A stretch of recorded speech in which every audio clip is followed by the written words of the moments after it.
Hey, welcome back. Hey, I thought I'd make a little video on foliar feeding the giant pumpkin plants.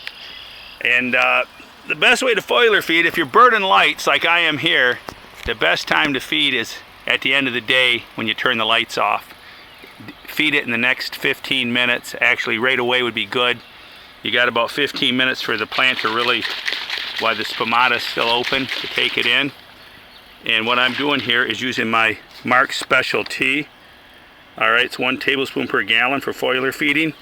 And along with, I add like 1/8 of a teaspoon of CalMag, 1/4 teaspoon maximum. If you have a ppm meter, try to keep it around 200 ppms. I wouldn't go over 250.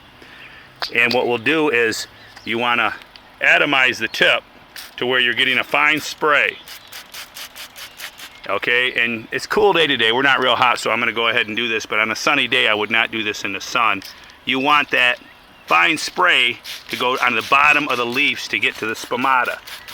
Now if you do this in the evening, you can also do the tops of the leaves because the epidermis of the plant will absorb the nutrients. But it's best not to do that in the heat of the day. Now this leaf here is shaded, but you don't want to, you just want to coat them with a nice little dust, that's it. You don't want it dripping and running off. You don't want to take it to that extreme. It will absorb it better with just a light sprays, let it drift through, and you're done. Alright, that's the best way to roll. Now, my CalMag, Mark's Mix CalMag, is 7% nitrogen. That's why we're going small. We're only doing 1/8 to 1/4 of a teaspoon per gallon. Now what you can do is you can mix up a bottle like this. Mix it up in a bottle. Get distilled water. Don't use your city water. Don't use your other water. You don't know what you're spraying on the leaves. Even lake water, river water, you don't know what you're spraying on the leaves. So get you distilled water, pure water, starting out with 0 ppms. And you can make up a gallon, and you can keep it and store it.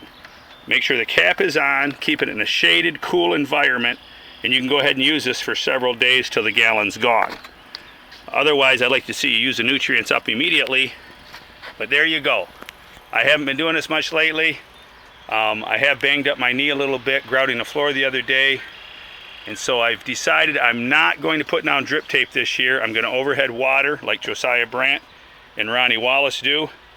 If it's good enough for them, it's good enough for Bubba.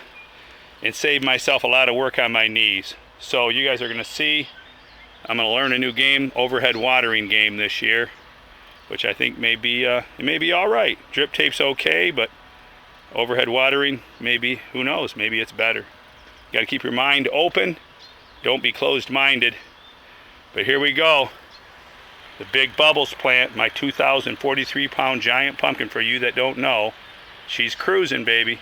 Now we just need to green her up with Mark's Special Tea and come to worldwidegiantgrowers.com and check out Mark's Mixes and get all your seeds and needs. We'll talk to you soon.